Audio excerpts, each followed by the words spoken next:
And now it's time for a segment we like to call So They Say, where we introduce you to a pretty interesting survey or a study.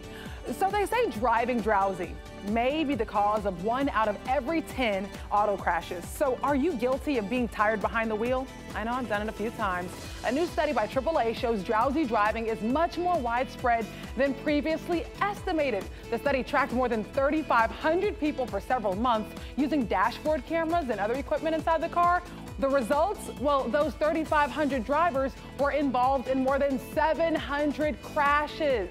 And the percentage of accidents caused by driving drowsy is actually much higher than what federal officials initially estimated. Yeah, a lot of people don't realize how dangerous it is. I read here that drowsiness was determined to be a factor in up to 9.5% of those 700 accidents, and more than 10% of the accidents resulted in property damage, airbag deployment, or injury involving tired drivers. And you see that a lot too. So what's the federal government's estimate then? Right, so the federal government actually estimated 1 to 2% of drivers, that was the cause of driving drowsy. Yeah. But it's 9.5%, so it's almost, what, 7% more, 7.5% more than what was initially estimated. That's a large number. That's a large number. I found it interesting that 70% of those accidents were documented happening during the daytime. So that means people aren't getting sleep at night, and a certain percentage, 16 to 24 years old.